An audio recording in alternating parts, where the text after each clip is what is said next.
Sige, tuloy tayo. This is our third to the last lesson. The Holy Spirit in the life of the Christian. So tingnan natin, kung napapansin ninyo, look at this, no? Kung napapansin ninyo, nag-umpisa tayo sa mga theory. Yeah? Theoretically, who is the Holy Spirit? So pinakilala natin sa inyo ang sino ang Holy Spirit at ano ang kanyang work, ano yung kanyang trabaho.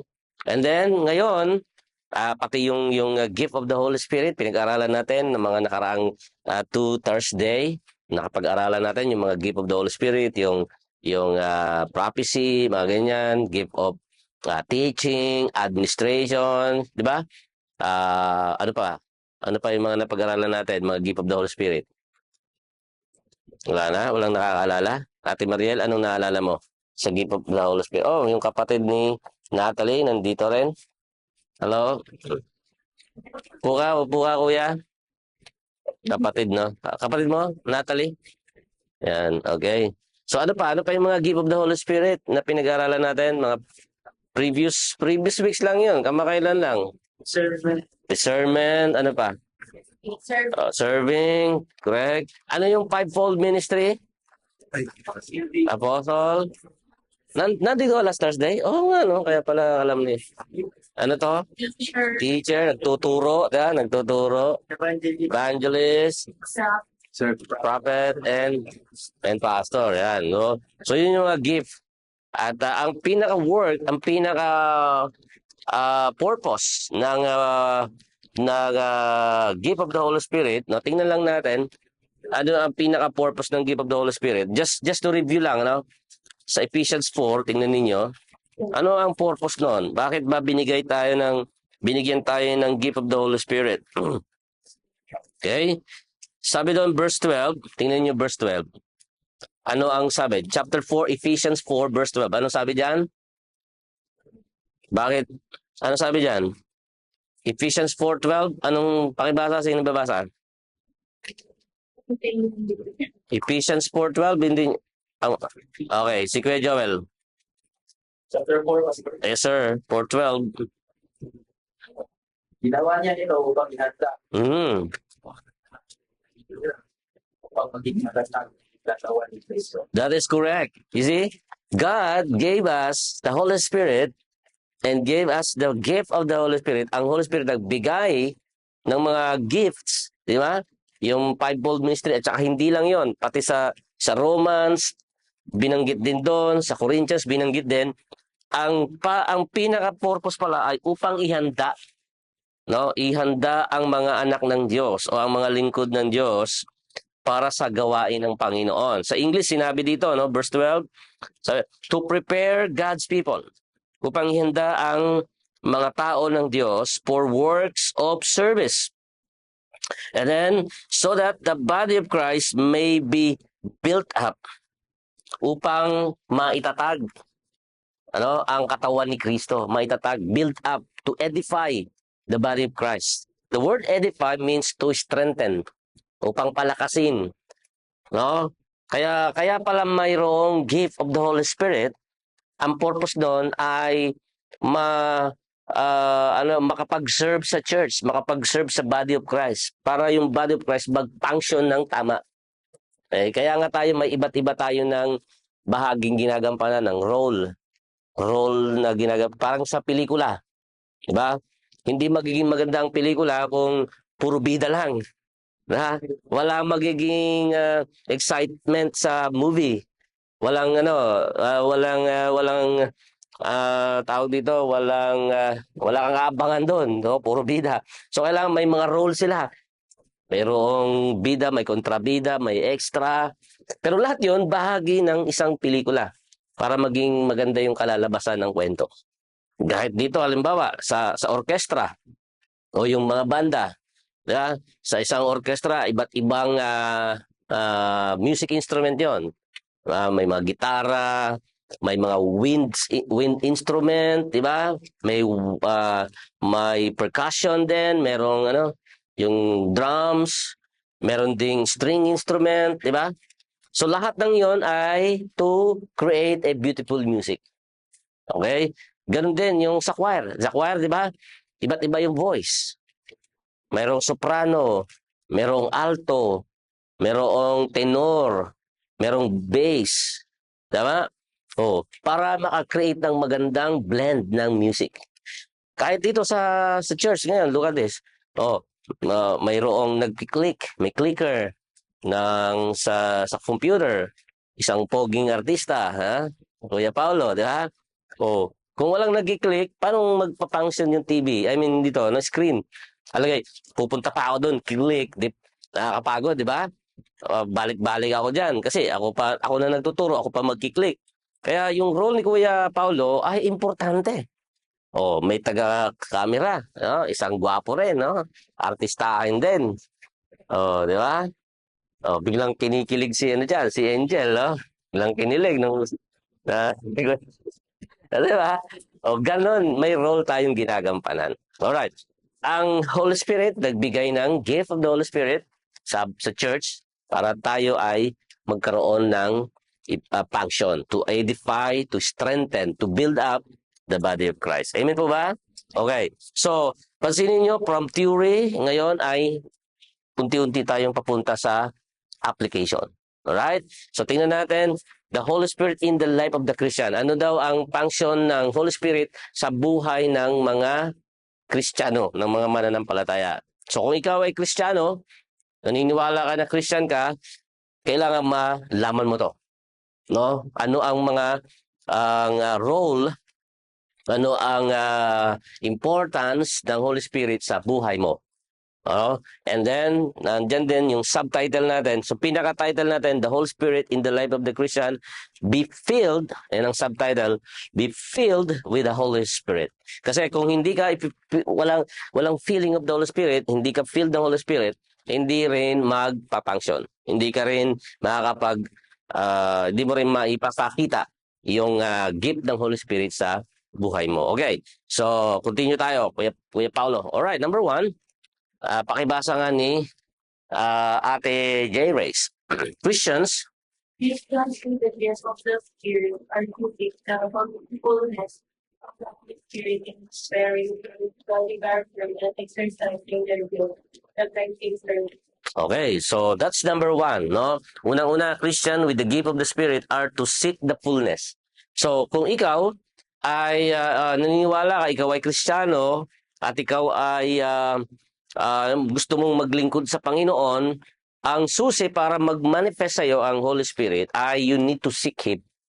No? It starts from seeking.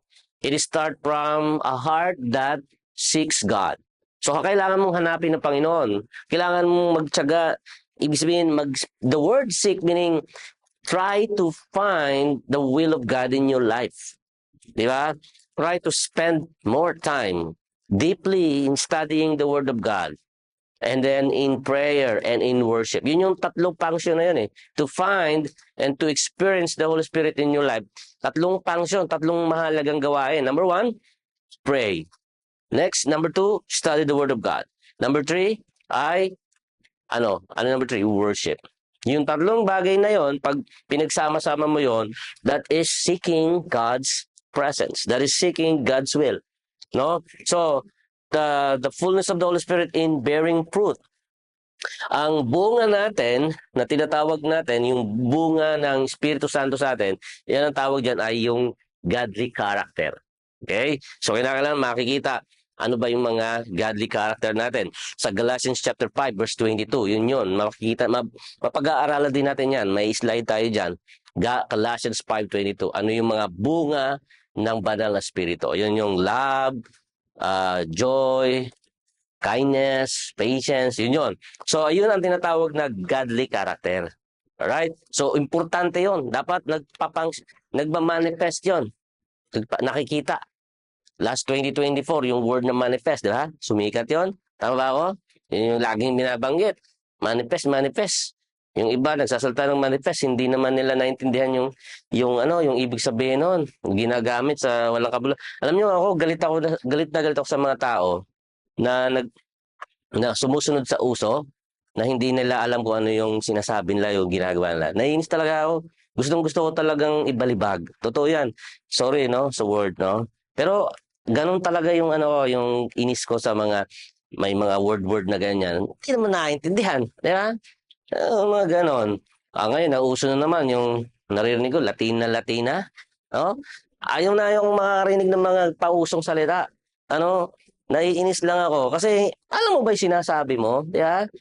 Gusto ko, kung magsasalta ka nun, naiintindihan mo yan. Yeah. You have to explain to me, no, educate me, no, pakita mo sa akin yung mga malalim na ibig sabihin yan. Alright? Pero kung di mo alam, nakikigaya ka lang, nakikisabit ka lang, wag mo nga ang marinig ka yun, ha? Yun, okay. So, nawawala tuloy yung godly character sa akin. Godly character, patience, di ba? Love, joy, peace, no? So, sorry, Lord. Sorry, Holy Spirit. Di ba? Okay, godly character. And then ano pa? Exercising their gifts, effective service. So, yung bearing fruit, godly character. Tapos yung paggamit ng banal ng gift of the Holy Spirit, ito na yung effective service. So, kailangan magkasama yan. Dalawang kamay kasi yan eh. Yung isang kamay, bearing fruit. Yung isang kamay, service. So, hindi ka lamang bearing fruit, pero wala ka namang service. Alright? Hindi lamang service, paglilingkod, wala namang fruit of the Holy Spirit, yung bearing fruit. Dapat yon sabay. Alright? Sabay kompleto dapat sila. Alright? So, naiintindihan ba natin yan, mga kapatid? Okay, good. Magandang gabi pala, Ate Alex. Ayan. Hindi kita nabate pagdating mo. Oh, sorry. Tahimik ka kasi. Ayan. Okay. Ha? Pagod. Oo naman. Estudyante. Oo nga, pati nga yung mata mo, namumunga yung mata mo. Si Loire tuloy. Ano pangalan ito? Si Diyos. Nakatingin sa akin, sabi ng mata niyo. Parang may gustong sabihin sa akin. Pastor, pautang. Alright, Diyos. Hindi. Joke lang. Nanto ka ba? Ganun na talaga bata mo? Ganyan ka ba pag tumitingin sa babae? Sa lalaki lang. Mapunga no? Yeah. Ganyan ka tumingin sa babae o sa lalaki? Yan. O pareho. Pinapatawa ka lang kayo. Diyos. Ayan.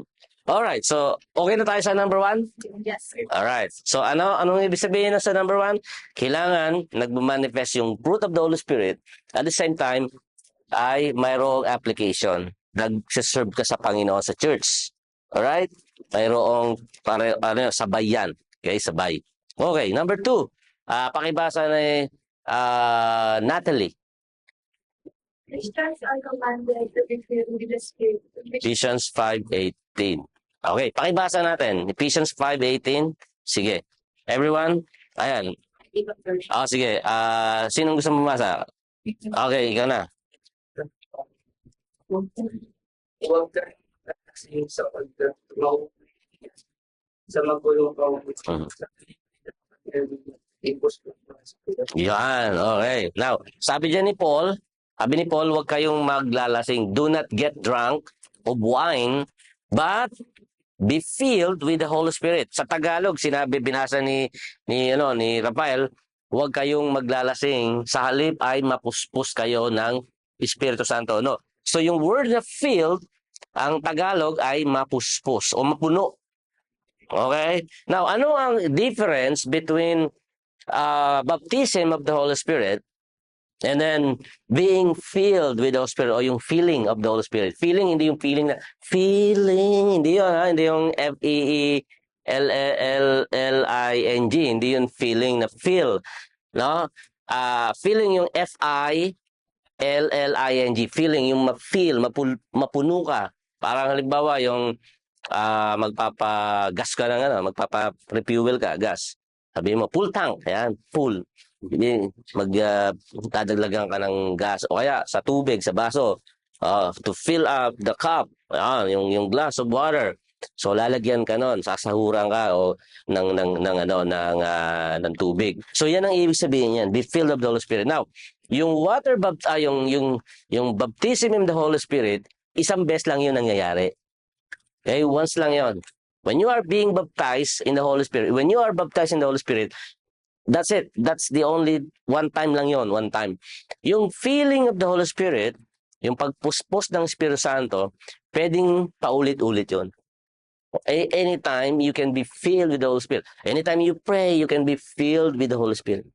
Kaya may refilling. Ibig sabihin, paulit-ulit na ikaw ay pwedeng mapuspos ng Espiritu Santo. It is a constant action. Being filled by the Holy Spirit. So again, ulitin natin, baptism in the Holy Spirit, only one time. Okay, isang beses lang yon sa lahat ng Kristiyano. At maraming kaparaanan at maraming manifestation ng baptism in the Holy Spirit. Ibig sabihin, yung iba talagang nag-herestel ka, no? Parang, hallelujah, gumagano, sumisigaw. Yung iba, nag-speaking tongues, like nung nangyari sa Acts chapter 2. Nag-speaking tongues sila, yun yung baptism of the Holy Spirit. Yung iba naman ay may mga iba't ibang manifestation, di ba?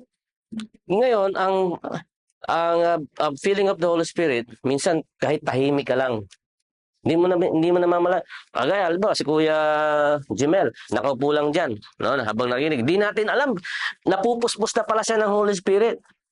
Yung iba, umiiyak, yung iba, nakatingin lang. Wala, hindi ibig sabihin nun, pag hindi umiiyak ang isang tao, hindi napupuspos ng Holy Spirit. Minsan, kahit nakikinig ka lang, nakaupo ka lang, yung iba, nakatayo. Pero yung Holy Spirit ay nangungusap sa'yo. No? So, feeling yon ng Holy Spirit. Pinupuspos ka ng banal na Espiritu. At yan, commanded yan. Christians are commanded to be filled with the Spirit. Kailangan mo mapuspos. Pastor, paano ba tayo mapuspos ng Holy Spirit? Siyempre, of course, the first thing you can do is to pray. And then, study the Word of God and worship. Babalik ka lang doon sa tatlong yun eh. Diba?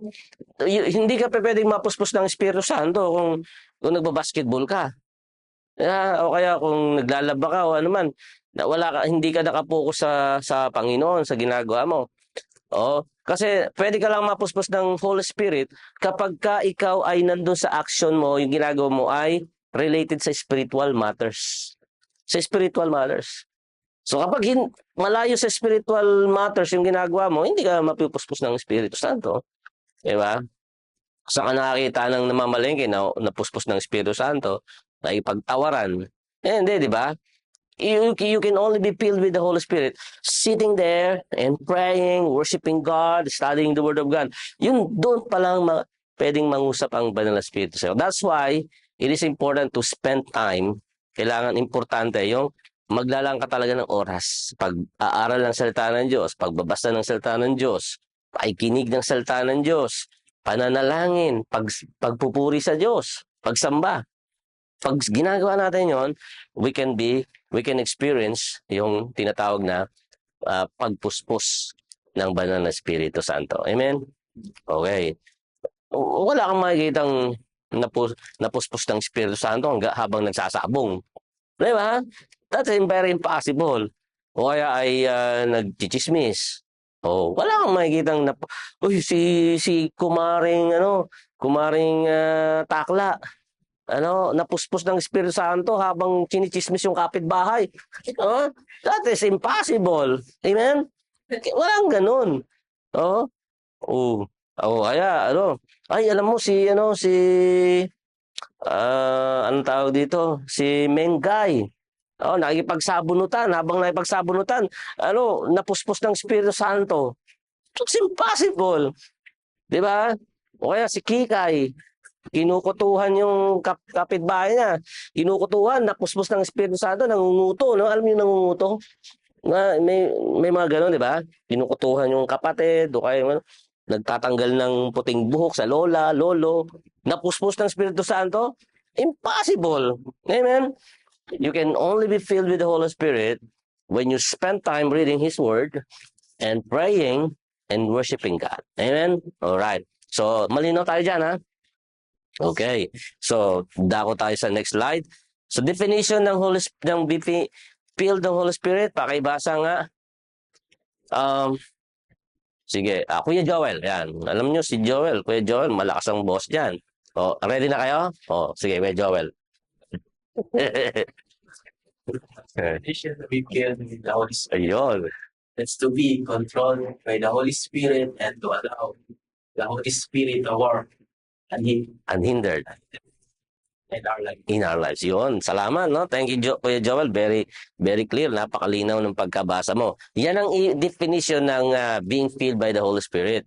The Holy Spirit is to be, ibig sabihin, when you are filled with the Holy Spirit, it means you are being controlled by the Holy Spirit. Kontrolado ka ng Espiritu Santo. Ang kumukontrol sa iyo ay ang Espiritu Santo. Control ang buhay mo, ang puso mo, and allow the Holy Spirit to work unhindered in our lives. Ibig sabihin, hinahayaan mo na ang banal na Espiritu ay kumilos sa iyong buhay. Hindi mo hinahadlangan.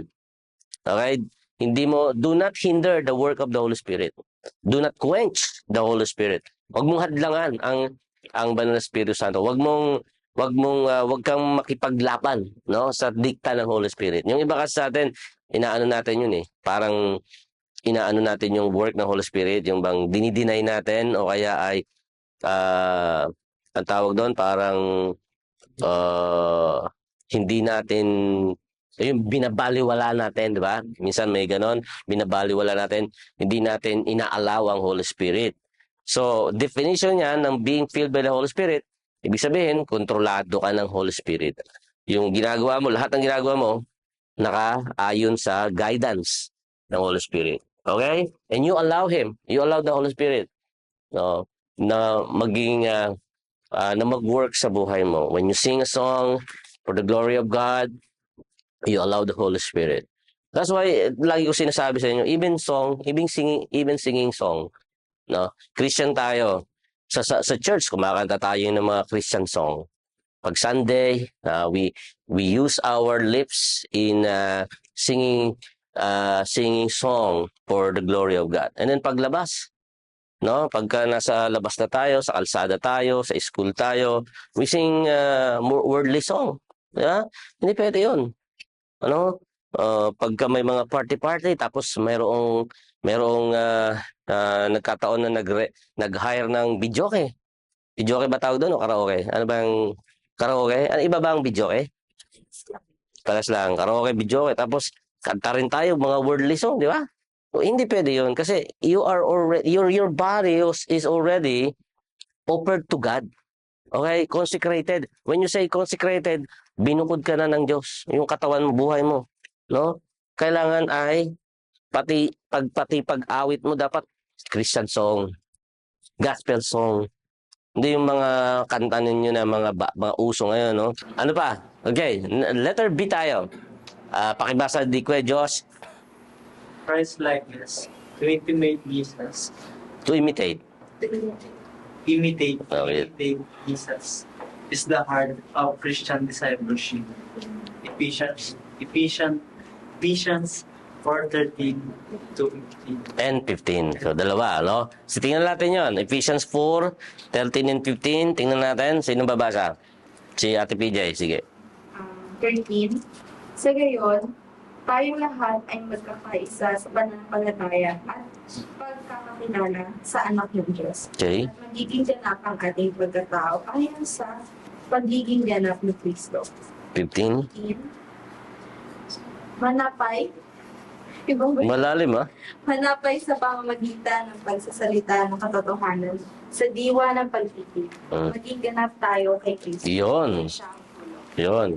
No, yung keyword doon ay maging ganap tayong kagaya ni Kristo. Maging ganap.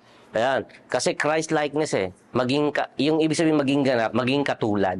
Maging kagaya. Di ba? Jesus Christ is perfect. Hindi naman tayo pwedeng maging perfect. Di ba? Hindi naman natin kaya gawin yon na maging perfect like Jesus Christ. Pero that is actually the goal. The goal of everything that we are doing is to be Christ-like. Christ-likeness. Yan. So, imitate Christ. Kayahin natin si Jesus Christ. Ano ang mga gagayahin na sa Kanya?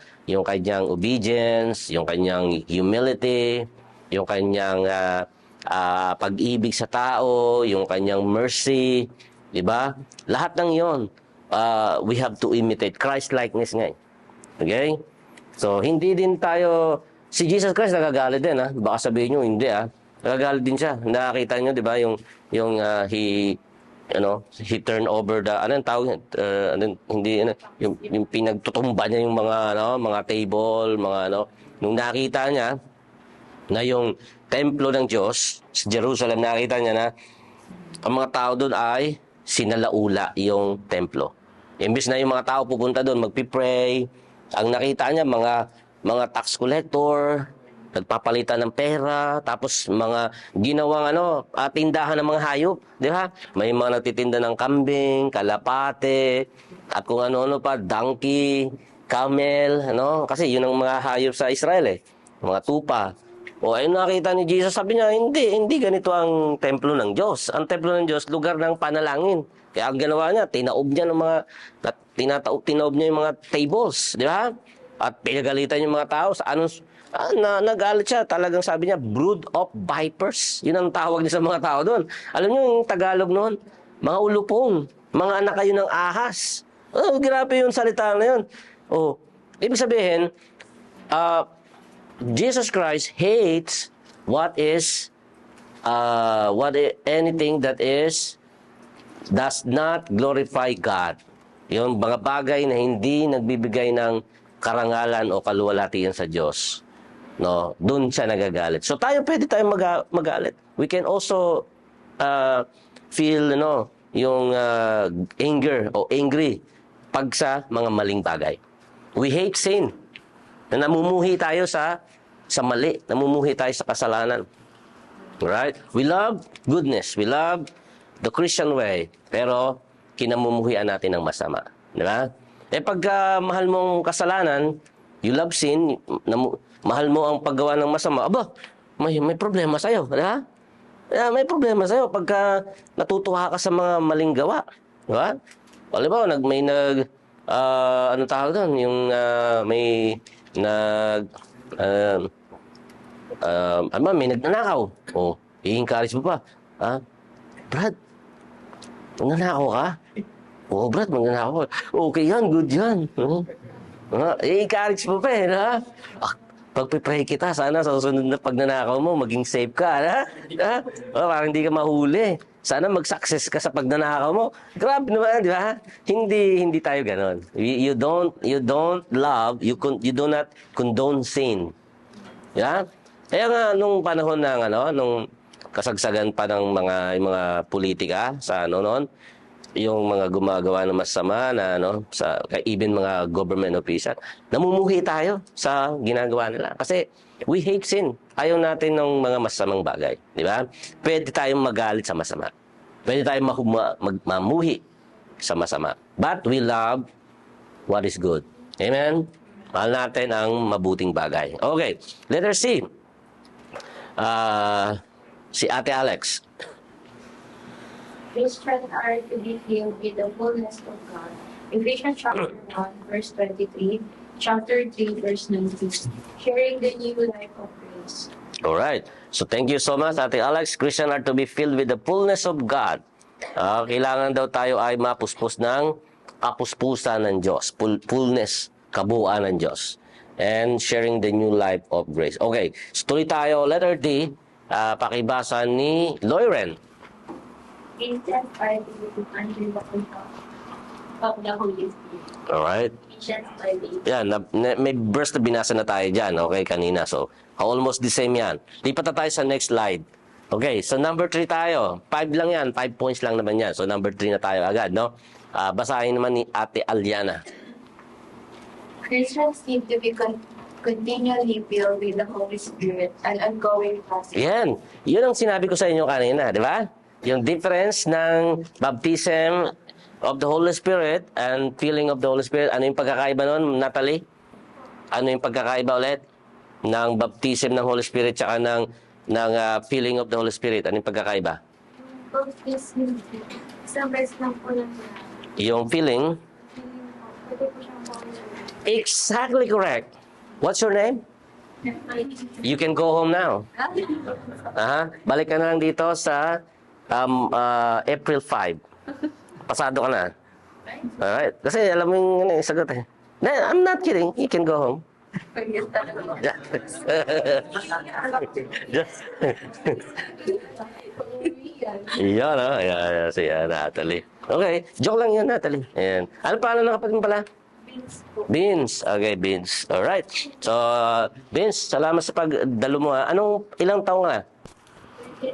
13. Okay. Batang-bata, no? Okay. Okay. So, sabi dyan, pansinin ninyo. Christians need to be continually filled. Continually. Tuloy-tuloy. Yan. Ano yan eh? Ongoing process. Constant. Ayan. So, baptism of the Holy Spirit, one time. Only one time. Isang beses lang nangyayari yon. Pero ang pagpuspos ng Espiritu Santo, pwedeng kahit mayat-maya, oras-oras. Pwede yan. Bawa, ngayon, napuspos ka ng Holy Spirit ngayong araw na to. Anong petsa ngayon? March 13. Kinabukasan, March 14. You can also still be filled by the Holy Spirit. Kung gugustuhin mo. Kung hanapin mo ang Panginoon, hanapin mo ang Espiritu Santo sa salita ng Diyos, pananalangin, at pagpupuri. Amen? Alright. So, ang importante to, letter A, vital union with Christ. John 15, kinakailangan ay lagi tayong nakakonect sa Panginoon. Di ba? Sabi dyan sa John 15, sabi ni Jesus Christ, I am the vine and you are the branches. So, yung branches, kailangan laging nakadikit sa vine. Siya yung puno ng ubas, tayo yung mga sanga. So, kapag ka yung puno ng sanga, ay yung sanga na hiwalay sa puno, wala na mangyayari doon. Disconnected eh. Importante yung lagi kang connected. Kaya, yun, meron tayong connect group, di ba? Connected din eh. Connect sa isa't isa. Ganon din ang relationship natin sa Panginoon. We need to be connected. You know, vital union. Anong ibig sabihin ng vital? Important. Essential union. Importante yon. Yung lagi tayong nagkikaisa ni Jesus Christ. Okay? John 15, Romans 6. And then, sabi doon, do not grieve the Spirit. Ephesians 4:30. Anong grieve? Sa Tagalog kasi dyan, sabi, huwag niyong hadlangan. Binanggit kanina, binasa kanina yan ni Rafael. Huwag niyong hadlangan ang Espiritu Santo. Do not grieve the Holy Spirit. Nag-grieve ang Holy Spirit kapag hinahadlangan natin yung work niya sa atin. Baka may pinagagawa sa yung Holy Spirit, pero inano mo, sinuway mo. Hindi mo ginawa yung Holy Spirit. Yung gusto ng Holy Spirit, nagawin mo. Halimbawa, may narinig kang sermon. Sabi ng sermon, magpatawad kayo. May pastor nag-preach, magpatawad kayo. Tapos ikaw, biglang sumagi sa isip mo, ay, mayroon akong kagalit Mayroon akong kasamaan ng loob kanina. Sabi ng sermon, sabi ng word. Alam niyo, pag nakikinig kayo ng sermon, hindi yung pastor ang nagsasalita doon. Ang pastor ay ginagamit lang mouthpiece. Mouthpiece or speaker lang. Yung message na naririnig mo, it is actually message from the Word of God. So, sabi ng sermon ng pastor, sabi ng salita ng Diyos, magpatawad tayo. Ano yan ikaw, nakaupo ka, nakikinig ka. Magpatawad, biglang naalala mo, may kagalit pala ako Then, sabi ng Holy Spirit sa'yo, pag uwi mo, makipag-reconcile ka. Makipag-reconcile ka doon sa kagalit mo. Kahit hindi ikaw ang may kasalanan, kahit na siya pa ang may kasalanan, just say sorry. Sabi ng dinidigtahan ng Holy Spirit, may ganun eh. Just say sorry, mag-sorry ka. Kahit hindi ikaw ang mali, kahit ikaw ang tama at siya ang mali, say sorry. Pero anong ginagawa natin? Minsan may pride tayo. Ako magsasorry. Ako na nga ang nagrabyado eh, ha? Ako na nga ang ginawa ng masama. Ako na nga ang chinismis, ako na nga ang siniraan. Di ba? Ako na nga ang sinupladahan. Ako ang tinarayan. Ako magsasorry. Hello? Ganyan tayo. Yun ang pag-grieve ng Holy Spirit. Okay? Naiintindihan ba natin yan? Yun. So, anong gagawin mo? Dahil sabi ng sermon, magpakumbaba ka, humingi ka ng tawad sa nakagalitan, nakasamaan mo ng loob. Uwi ka ngayon. So, magsasorry ka. So, tao o ikaw kanino man. Nasa lubong mo siya. Uy, sorry brad, sister sorry. Nagkagulat sa'yo yun. Bakit ba? Itong klase ito ako na nga ang umapi sa kanya, ako na nga ang nanakit sa kanya, ako na nga ang gumawa ng naka-offend sa kanya, aba siya pang nag-sorry sa akin. Oh, imposible 'yon, no, diba? Minsan mahirap gawin 'yon. Pero that is the dictate of the Holy Spirit. Kaya niyo bang gawin 'yon? Kaya niyo bang mag-sorry kahit hindi kayo ang may mali, kahit kayo ang nasa tama? Kaya niyo ba 'yon? O si PJ aminado, sabi niya. Ang ibig sabihin nun, ang ginawa. Ang ginawa. Ayan. O kayo, ano? Kaya niyo bang mag-sorry kung kahit kayo ang tama? Ha? O, pag-iisipan daw ni Lauren. Di ba? Pero, yan. Ikaw ba, Josh? Okay. Ba, yan, yung mga humble eh, no? Oo. Ikaw ba, Ate Sam? Di ba? Mahirap, di ba? Oh, at least inaamin ni Sam, mahirap gawin. Oo. Kasi may natural tayo, may instinct tayo sa pero alam mo unti-unti 'yan. Kapag tayo ay unti-unti tayong binabago ng Panginoon. Amen. Ayan. Okay, good. Hirap, no? Hirap maging Christian, ano? Hirap kasi tapos may mga bisyo, halimbawa mga bisyo. Oh, dati iniwan mo na yung bisyo mo. Pero minsan, matitempt ka. Oh. Parang tinutokso ka ulit ng mga bisyo. Oh, buti nang wala dito yung mga nagiinom ng alak, naninigarilyo, susugal. Pero actually, hindi lang naman yun ang mga bisyo. Di ba? Yung ngayon, yung social media, bisyo na rin ngayon yan. Di ba? Hindi nyo alam, bisyo yan. Oh. Kasi anything na nag-spend ka ng so much time, no? Na umaagaw sa iyong atensyon, na dapat ay oras mo na sa Panginoon, pero inaagaw ng mga bagay na yan. That is considered bisyo. Oh. Ulitin ko kasi hindi narinig ni Angel no? Ulitin ko. Lahat ng bagay na umaagaw sa oras mo, sa iyong atensyon, na dapat ilalaan mo sa Panginoon, that is already a bisyo or idols. O, halimbawa, mas mahal mo ang pera kaysa sa Panginoon. Bisyo yun, idols yun.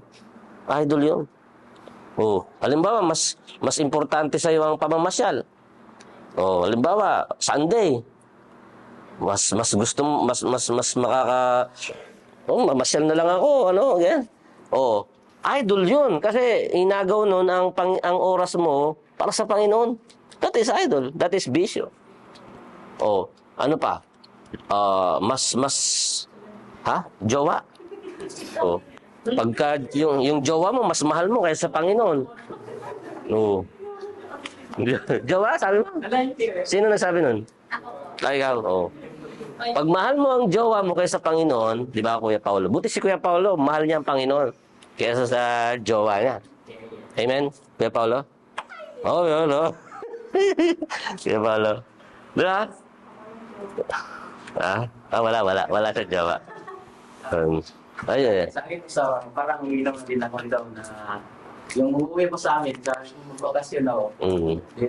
Yung mga dati, yung mga kasamahan ko, umiinom din. Tapos, alam nila na Christian ako.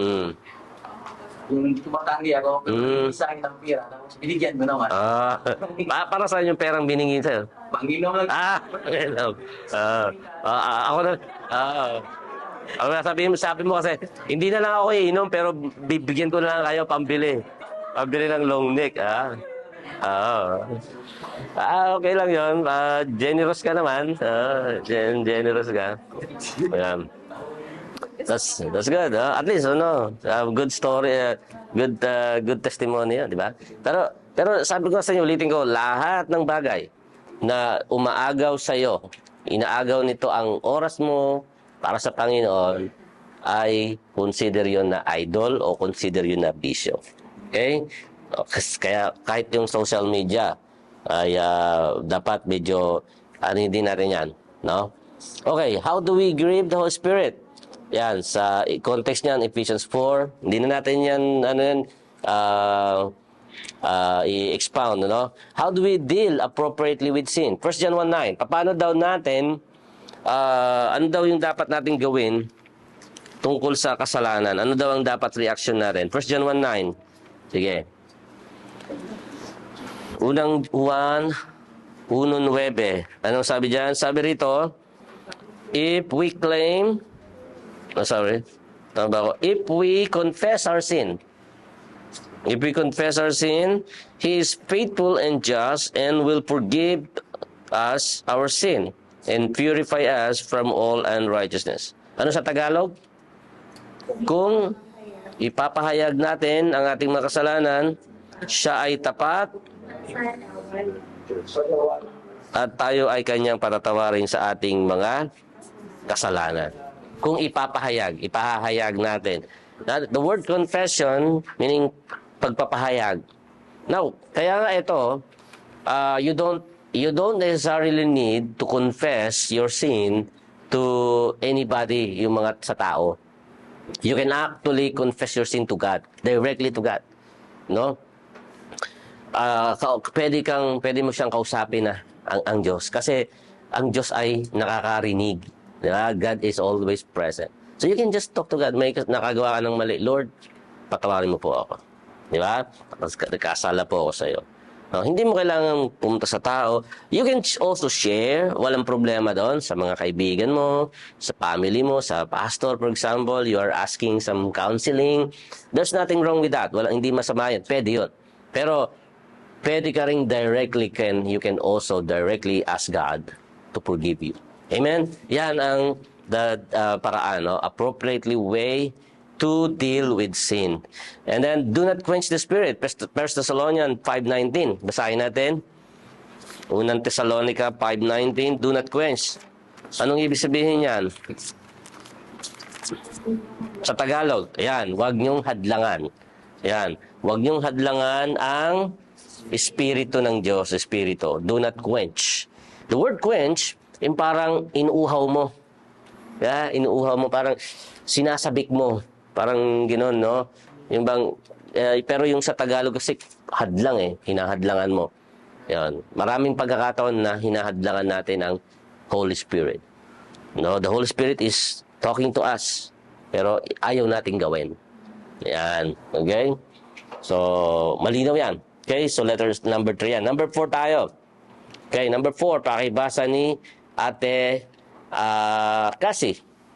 Number 4, Christian must discover the biblical pathways to be filled with the Holy Spirit, the place of mercy. Okay.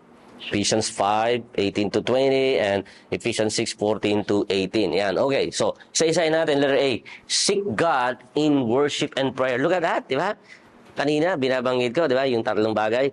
Study the Word of God, pray, and worship. Yan, hindi lang nakalagay dyan yung studying the Word of God, reading the Word of God, pero dapat kasama yan dyan. Seek God in worship and prayer.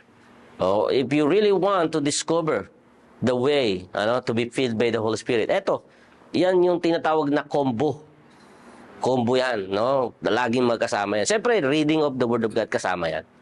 Hindi ka naman pwedeng manalangin without learning the Word of God. Kasama lagi yan. Bible, prayer, worship. Bible, prayer, worship. Lagi yan, no? So, basahin lagi natin ang salita ng Ephesians 5:19-20, 18-20. Hindi na natin kailangan basahin yan. Alam nyo na yung may mga verses na lang yan. Demonstrate humility, submission, and service in all of our relationship. So, dapat pala pakita natin yung pagpapakumbaba, submission, yung ano yung pagsasubmit. Pagsasubmit, parang similar to obedience, no? Pagsunod, yan, submission. Pagpapakumbaba, humility. Pagsunod, submission. And service, paglilingkod. Sa anumang relationship, sa pamilya, sa church, diba? Sa mga magulang natin, sa mga pastors, ayan. Diba? Pagsunod yun Ephesians 5:21 hanggang Ephesians 6-9. Okay, and then, Letter C, put on the whole armor of God. Do you know what is the armor of God? Basahin natin, Ephesians 6:10-17. Yung baluti ng banal na Espiritu. Baluti or armor of God. Yan. Starting Ephesians chapter 6. Kung hindi kayo familiar sa armor of God. Okay? Sabi doon, finally, be strong in the Lord and in His mighty power. Put on the full armor of God. Isuot ninyo ang baluti ng Diyos, kalasag ng Diyos, no? So that you can take your stand against the devil's schemes. Ano doon? For our struggle is not against flesh and blood, but against the rulers, against the authorities, against the power of the dark world, and against the spiritual forces of evil in the heavenly realm. Therefore, put on the full armor of God, so that when the day of evil comes, you may be able to stand your ground, and after you have done everything to stand, stand firm then with a belt of truth buckled around your waist, with the breastplate of righteousness in place, and with your feet fitted with the readiness that comes from the gospel of peace. In addition to all this, take up the shield of faith, with which you can extinguish all the flaming arrows of the evil one. Take the helmet of salvation and the sword of the Spirit, which is the word of God, and pray in the Spirit in all occasion with all kinds of prayers and requests. With this in mind, be alert and always keep on praying for all the saints. Ephesians chapter 6:10-17. Andiyan yun, nakalagay. Ang sabi niya, our battle, our struggle is not against flesh. Anong ibig sabihin nun? Hindi tayo magkakaaway. Yung mga kaaway mo, yung mga tinuturing mong kaaway sa family, sa school, sa church. Actually, yung mga brothers and sisters na, hindi natin yan mga kaaway, di ba? Minsan, nagkakaroon lang tayo ng mga conflict, misunderstanding. Actually, gawa yun ng kaaway. Gusto niya na mag-create ng disunity. Di ba? Gusto ng kaaway na tayo ay masira. Tayo ay masira yung relationship natin sa isa't isa. Kasi doon siya pwedeng umatake. Alam niyo, pagka tayo ay watak-watak, di ba, Kuya Louie, pag tayo ay watak-watak, kayang sirain ng kaaway ang gawain ng Diyos kapag tayo ay magkakaaway, magkakagalit. Amen? Pero kapag tayo ay nagmamahalan, diba? Walang inggitan, walang inggitan, walang siraan, walang ano yung laging sinasabi ni Lester, binibiro ako ni Lester doon sa may gate, no? Pastor, nagbabackstab sila sa akin, no? Ganun, binabackstab. Biro lang naman ni Lester yan, nagbibiro siya. Pero, totoo yan, no? Minsan sa atin, kailangan natin maging careful, no? Sa bawat isa. Among young people. Minsan, kayo, may mga conflict kayo sa isa't isa. Diba? Minsan, yung mga mayroon kayong kasamaan na loob, kagalit ninyo sa isa't isa, no? Then ayaw nyo dun sa isang member ng YP. Tapos may ka-close ka. Example lang, no? Halimbawa, si Kuya Louie, very close kay Kuya Josh, no? Si Louie, hindi niya ka-close si Kuya Joel. No? Kunwari lang to, example lang. Ka-close niya si Josh. Punta si Louie kay Josh. Sabi ni Louie, Josh, ayoko kay Joel. Ayoko dyan, ayoko sa taong yan. Ang sungit nun eh. Ganun, diba? That is, creating disharmony among young people. Amen? So, kailangan natin iwasan yun. Amen po ba? Meron bang gano'n dito? Example lang. Example lang. Example. Ayan. Pero, si Louie, bait yan eh. Bait yan si Louie. Okay, good. So, tuloy tayo, okay? Okay.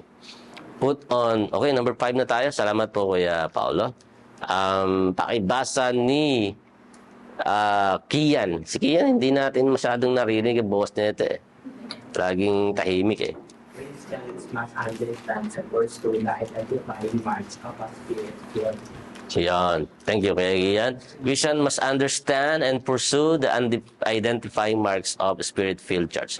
So, kailangan ay madidistinguish, malalaman ano yung mga distinguishing factors ng isang church daw ay puspos ng Espiritu Santo. If the church is filled of the Spirit, makikita natin ito, yung mga hanggang G. A, B, C, D, E, F, G. Pitong bagay. Okay, number 1, makikita yung fruit of the Holy Spirit. Galatians chapter 5, verse 22 to 23. Nandyan. So kapag ang isang church daw ay puspos ng Espiritu Santo, nakikita din ang fruit of the Holy Spirit. Ang church ay may love, may joy, may peace, may kindness, patience, long-suffering. Lahat ng yun, yung siyam yun. 9 fruit of the Holy Spirit. Okay? So, tandaan natin yun. So, that is a sign that church is filled with the Holy Spirit. Eh, kung wala yung fruit ng Holy Spirit, filled ba yun ng Holy Spirit? Puspos ba ng Spirit? Hindi. Di ba? Hindi siya. Kasi wala siyang fruit eh. Makikita yung sa bunga. Alright? Okay. And then, pangalawa, growth. Dapat yung church ay lumalago. Para malaman natin na yung church ay filled ng Holy Spirit, puspos ng Holy Spirit, dapat lumalago ang church na yun. Okay? May paglago. Acts 9:31, Ephesians 2:21 to 22, 4:15 to 16. Lumalago. Lumalago ang kanilang spiritual life. Pastor, paano yung mga antatanda ng simbahan? Matanda na, matagal na yung church, 10 years na, 15 years na yung church, pero yung mga Christian, yung mga membro, parang baby pa rin, baby Christian pa rin, mga immature pa rin. Nag-aaway pa rin, naninigarilyo pa rin mga membro, no? Yung mga membro paglabas, nakikipag-away pa rin, paglabas ng church, ng service, paglabas, away, no? O kaya nadaan sa nagmadyong din. May nakitang may nadaan nagpupusoy din. May nakitang nagkakalog, kalog. Bingo. Bingo. No. Nagbingo rin. Hindi lumalago, di ba? Yung mga ganong Christian, di ba? Hindi lumalago yun.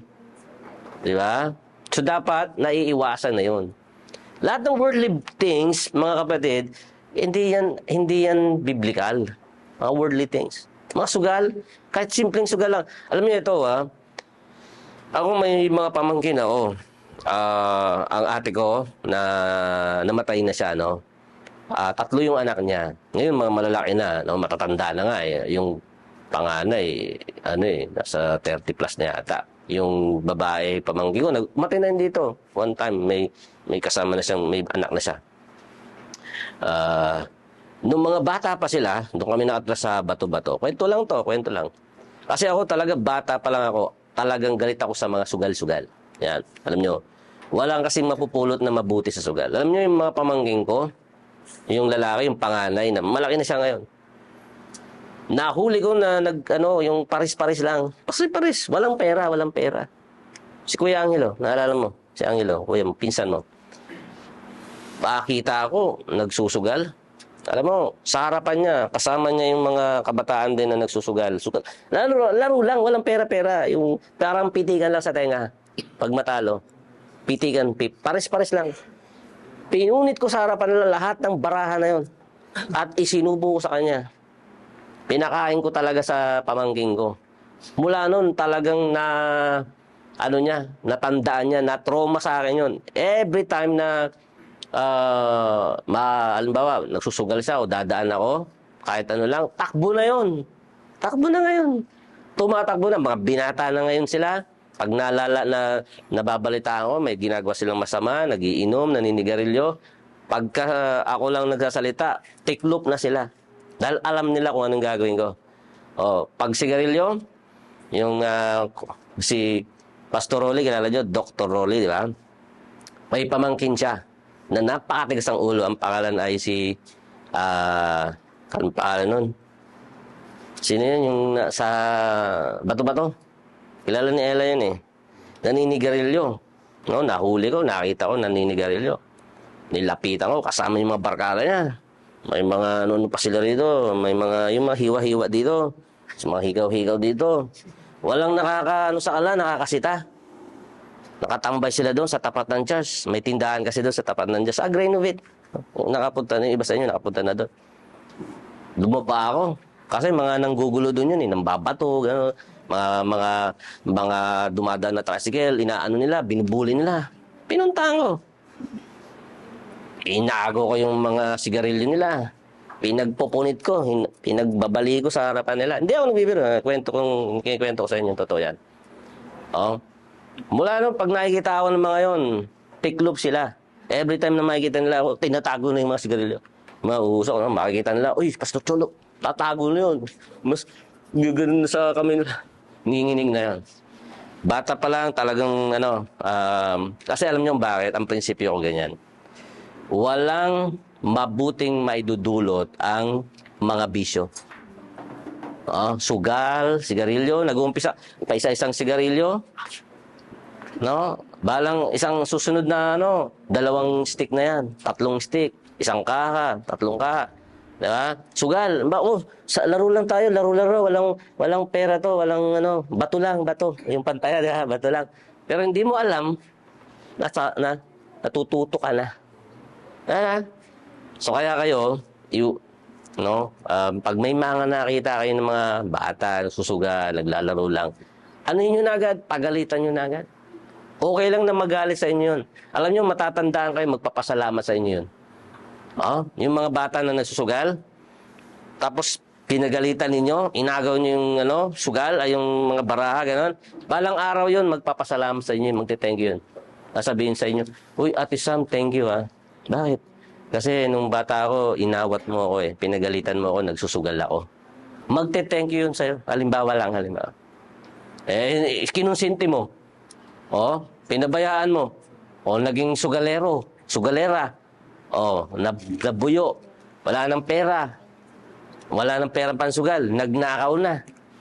Ganun yun Ganun. Nanganganak kasi yun Ang isang kasalanan, nanganganak ng kasalanan yun. Nagnanakaw, nagsusugal. Hanggang sa magnakaw na, hanggang sa pumatay na. Ganun yan. So kaya pag nakita nyo, may mga ganung bata, kayo na mismo ang umawat nun. Okay? Alright. So growth, holiness, may kabanalan. Alright? May kabanalan. Worship, kasama yan. Hindi pwedeng wala ang worship sa isang lumalagong, isang church na puspos ng Espiritu Santo. Okay? So may pagsamba. Bold witness. Anong ibig sabihin yan?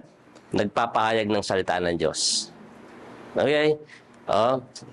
Minsan nga, may time, may kwentuhan kami ni Kuya Paulo, sharing kami ni Kuya Paulo. At we are looking forward, sana yung church natin, minsan, wag lang tayong dito lang. Sana dumating yung panahon na hindi lang tayo ang nagtuturuan ng Word of God.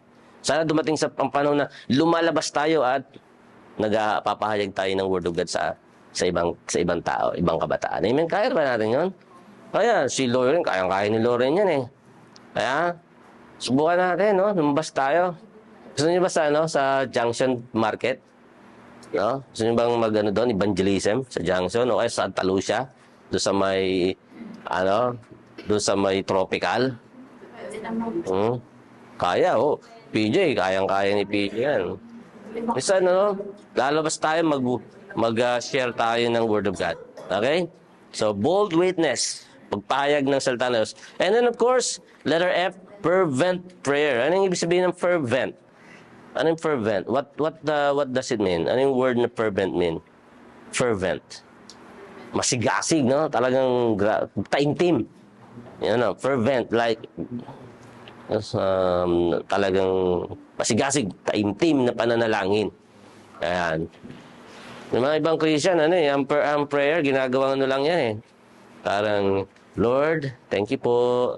Amen. Read the Bible characters, how they pray.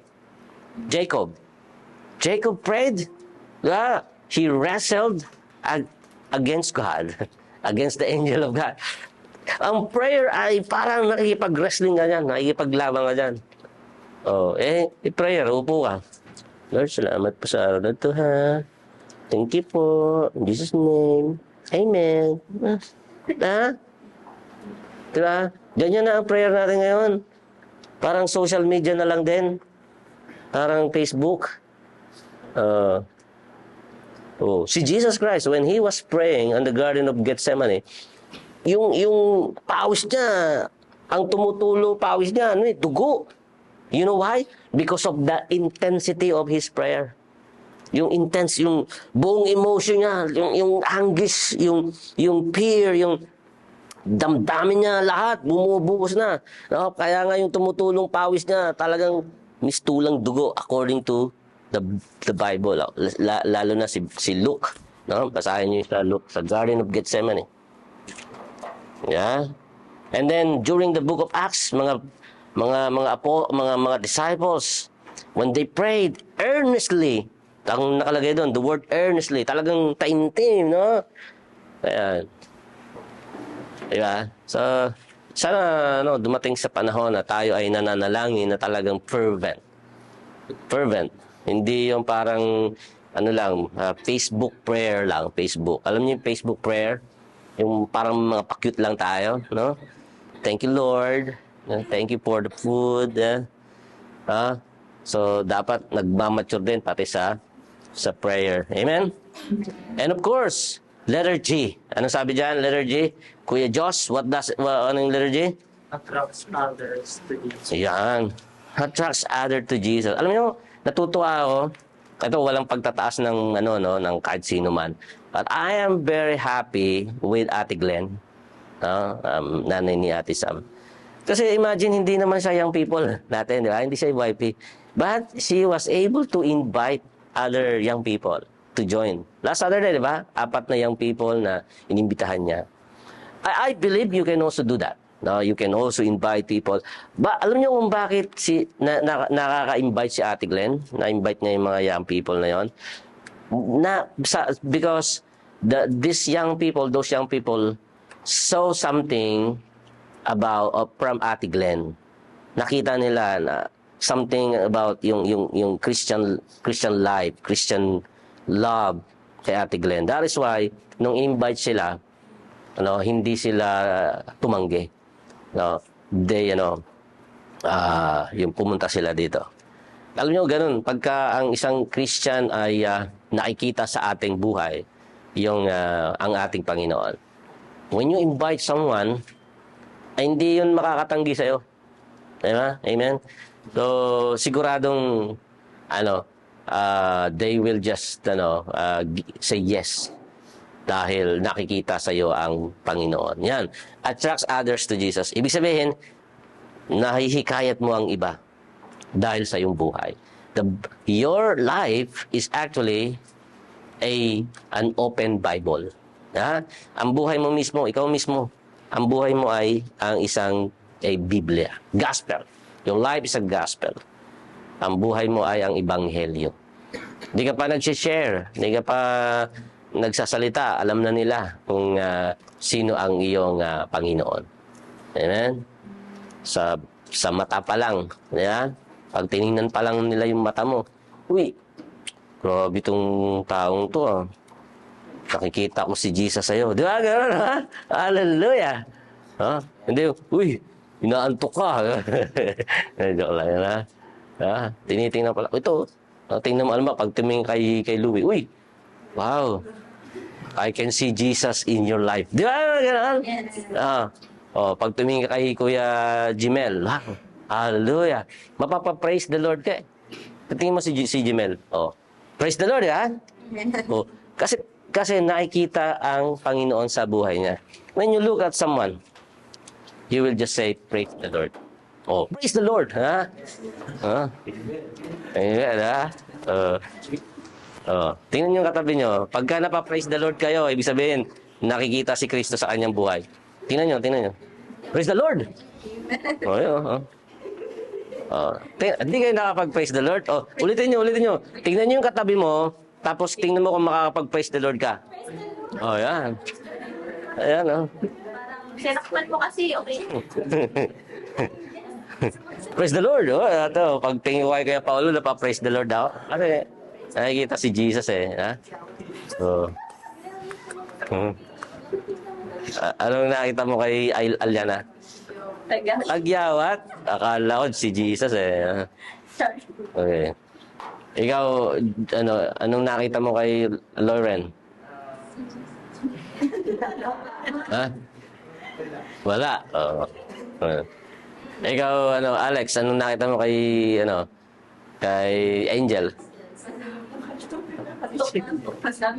Nanto.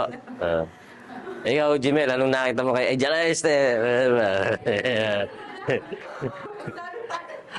Okay. Siyempre, okay. So, yan, okay. Thank you, thank you.